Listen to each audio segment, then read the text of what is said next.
Welcome to Down the Warp Pipe. I'm Tyler, and today, well, it's just that time of year.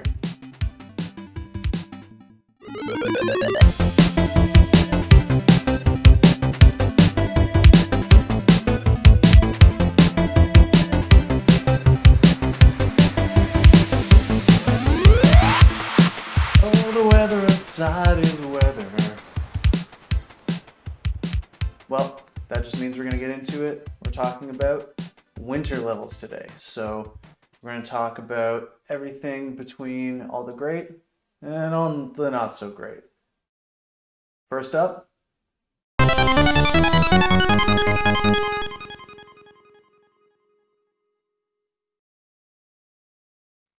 so some of the most amazing stuff in games for me is winter levels.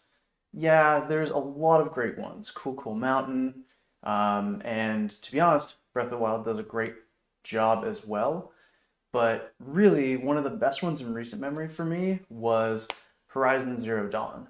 Um, it just did an amazing job in the expansion Frozen Wilds that I didn't expect to ever get that feeling again that I got, um, which originally happened when I was playing Snow Barrel Blast on Donkey Kong Country on the Super Nintendo. Snow levels just have this certain pull to them, from my experience, where they just feel so magical and the atmosphere is generally really well done. I think that's a combination of a little bit of ease on the developer side, get some snowflakes, you get the job done. Even something like Fall Guys Season 3, it definitely has that winter charm and holiday kind of spirit going for it right now. So there's a lot of easy stuff to jump into.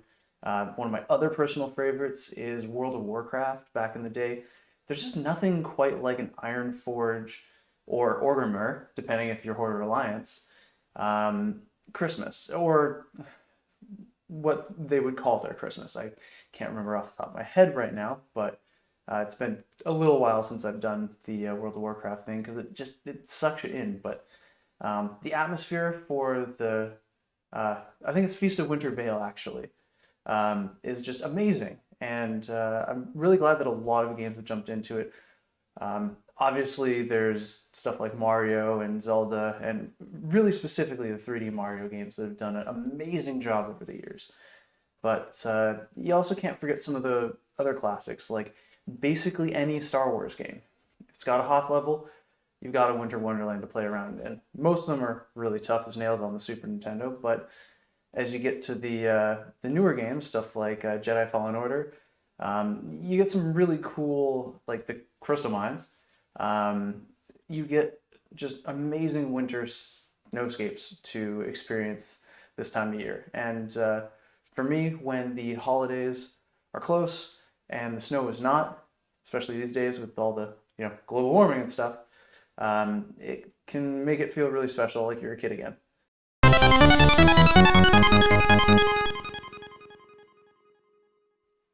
Unfortunately, aside from water levels, snow levels can be some of the worst in games ever. Um, it's really hard to think of some bad examples because pretty much everything with winter in games has something bad with it. Whether it's the ice being way too slippery and unwieldy. As awesome as playing the winter season in Fall Guys is right now, which I've been jumping on almost nightly to play, um, it just really feels like a just mess sometimes because of all the slippery ice going on, especially when you're jumping through the rings. And that kind of also creates another problem. Are you supposed to move slower through snow or slip on snow? Because it seemed like during the 16-bit era, that was the main thing. You would get into some snow sections and you would just start slipping around all over the place. But it really shouldn't. It should make you move slower. Definitely Horizon Zero Dawn and Breath of the Wild have done an amazing job with this, where when you kind of get into those snowier sections, you're walking around and okay, I can kind of get moving and you get slowed, which makes sense unless you're wearing the right equipment. Um, but the absolute worst thing is in my absolute favorite snow level, Snow Barrel Blast from Donkey Kong Country. Um, the snow that covers the foreground just makes it impossible to see what's going on. I've played it so many times now that I can just feel the level because it's a yearly play for me, that game. But honestly, if it's your first time playing, you're gonna die so much. I have like nightmare flashbacks every time that level starts due to playing it so many times as a child. And there wasn't save states back then like there is on the Switch or on the SNES Classic that you could use in order to get back into the game real quick. If that level got you, you're going back to the latest save points, which I'm glad those don't exist anymore.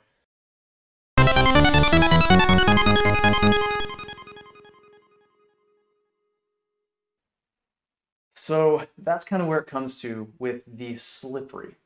Um, that's basically what I'm referring to as it really should be bad, but I can't help but love it.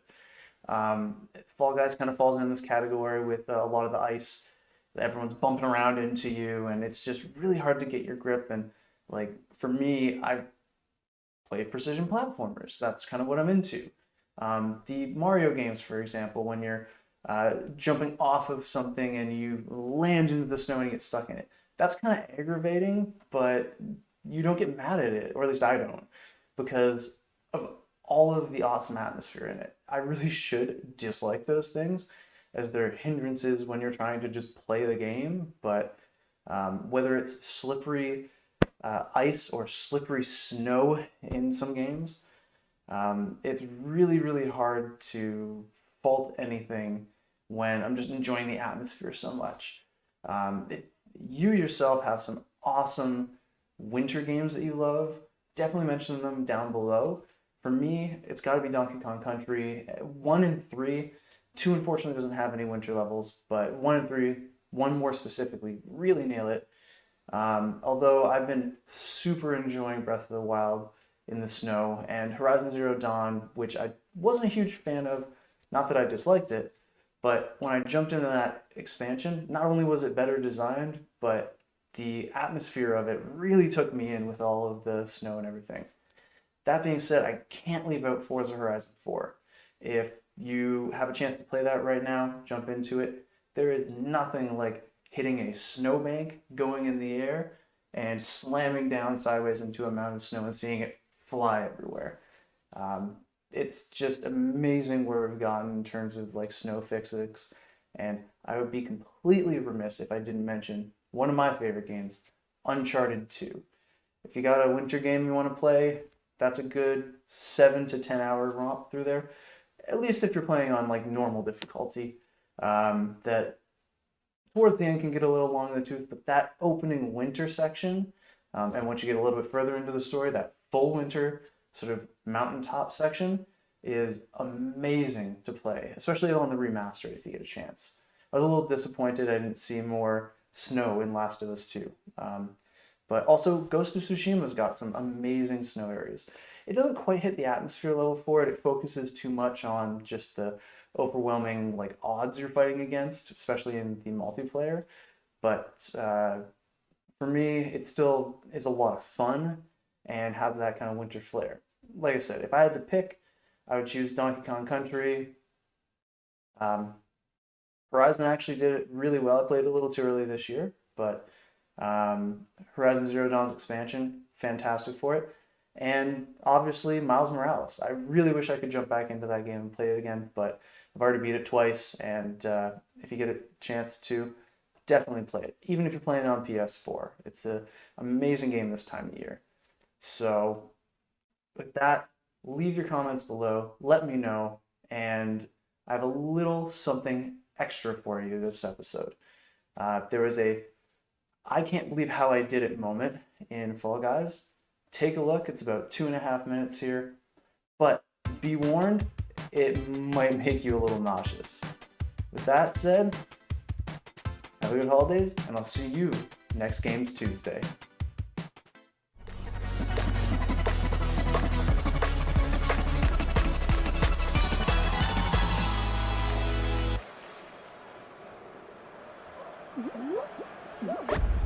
What?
Don't forget to sub, like, and share, because it shows that you care.